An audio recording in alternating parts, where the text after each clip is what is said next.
Good morning. Recently I discovered Army Painter's basting glue. It's awesome, and this morning I ran out. So I popped down to roll it in Scarborough to buy another pot, and they'd run out. How unfortunate, you may say. Well, no, because what they did have was the Army Painter Battlefield basting set, which comes with said glue. The glue's £4, this was 13. Is it worth it? Let's find out.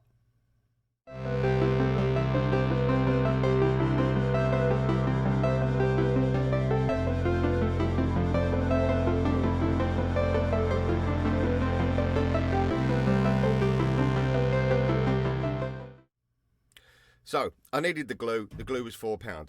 I paid an extra £9 for this. Now, do you get £9 worth of stuff? Well, I wonder, because what it says on the box is, and obviously Army Painter have written this, so they're going to big it up. They're not going to say, here's a load of caca. This amazing set has been designed to give you the Wargamer. Oh, sorry, they missed the comma there. Oh, schoolboy error. This amazing set has been designed to give you, the Wargamer, a one-box-fits-all for your miniature bases. Includes all of the basic basting material you need to assemble any miniature army. It also includes a free 50mm basing glue, as well as the Armor Painter Technique Painting Guide. So it's saying the glue's free. So basically what it's saying is, the stuff in here alone is worth £13. That's free. Also, the names are brilliant. You get Summer Undergrowth, which sounds like a porn star. Battlefield Rocks, which sounds like a cover band. Brown Battleground. They sort of ran out of momentum with that naming, didn't they? Swamp Tuft. Beautiful Snow. Oh, sorry, no, Battlefield Snow. I haven't got my reading glasses on, I apologise. Battlefield Snow and Battlefield Field Grass. So good, they put two fields in it. Battlefield Field Grass. Now, the little pictures here do look mint, and they're basically saying that you get all of this stuff. Now, ignore those names because they're silly and they don't really tell you what is actually in the box.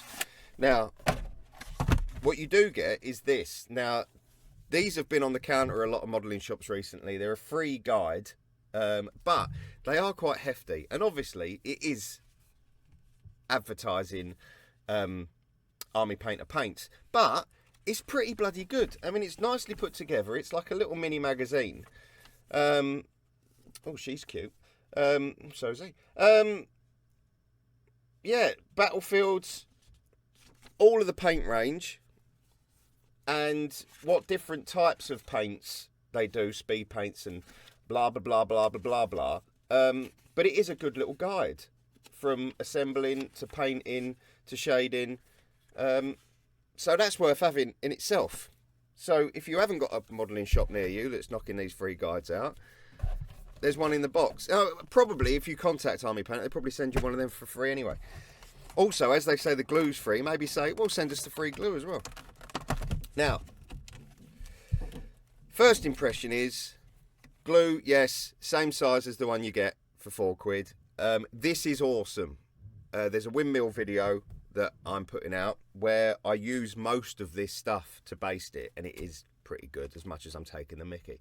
But this stuff's amazing. So it's like a really strong PVA, but it sets clear and it sets matte.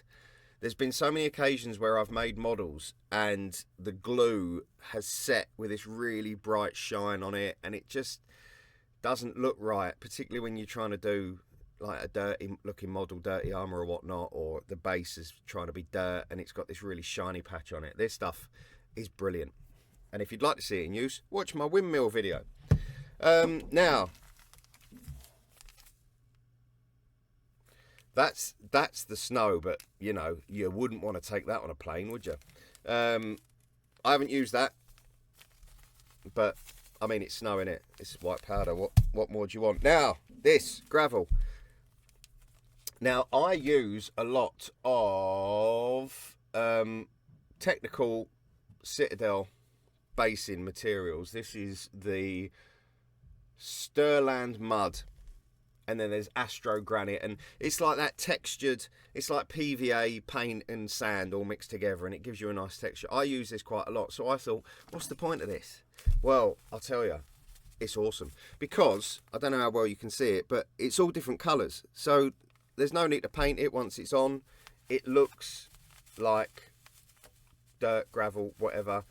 I basted my windmill with it. There's still loads in there. It's obviously going to last a long time, but it does look amazing. It is worth having. This I will be buying more of individually, regardless of this set. This stuff has been really useful. Whoa. And then he throws it on the floor. Also awesome. Now, it's basically tiny little bits of wood chip. Now, I've got a bag of wood chip in the back garden, and I thought, well, I could just break bits off of that. Yes, you can, but when you break bits off of a big piece of wood chip, the outside of the wood chip is quite dark. The inside of the wood chip is light. It looks like you've broken little bits off a big bit. This, I don't know whether it's pre-weathered or I don't know what it is, but again, you get a lot of it. It is quite nice. It just looks like little bits of broken wood, and it goes very well. I have to say, I was a little bit suspicious of this when I bought it. I only wanted the glue. I was desperate, so I bought this, but it was pretty good. It has to be said. So that, again, is probably going to be a purchase. This, I can't remember what they called this. Was this the one that sounded like a porn star? Green pubes or... Oh, summer undergrowth. There we go. The Hirsute porn star from Germany. This is 3 different shades of reindeer moss. You can buy reindeer moss from most garden centres. I've used it before. But the advantage of the Army Painter range is it does come in several different colours. Whereas when you get it from the garden centre, it's pretty much this pale green. Now, I have stained it with food colouring and stuff in the past, but obviously this saves you the mucking about. The only problem I find with this is it is normally one big stem with lots of bits coming off it. So using the whole thing, it does look like a little bush. When you start breaking bits off, it doesn't so much look like a bush. It looks like little bits of broken things. So... not brilliant, but for your value for money, you know, if you like using this stuff, there you go. Now, this one confuses me because that is static grass. Now, without a static applicator, that's just going to all go flat. So, I'm not sure. I suppose if you've got a static applicator, it would be useful. But that, I don't have a static. Well, I do, but it's rubbish. I've never had much luck with static grass. I don't do big enough areas of grass. I prefer the tufts. So that really, meh, throw it in the bin. Talking of tufts, let's see, I've used some of these already, but you do get a little baggie of tufts. Now, I use loads of these. There are loads of different ranges, loads of different companies sell it, all different colours, all different heights. I've got like moss, I've got grass, I've got flowers, I've got plants. I use a shit ton of these, and they're really good. So, on the whole, I would say, for 13 smackaroonies, although I only paid 12 because I was £1 short and Roll It let me off, I owe it to them, obviously. I will go back and pay it. I always do. I reckon it's worth it. But this stuff, highly recommend. Now, if you'd like to see any of this in use, watch my new windmill terrain video. That might not even be out yet. We might put this one out first. Who knows? Continuity. But I'd say it's worth it.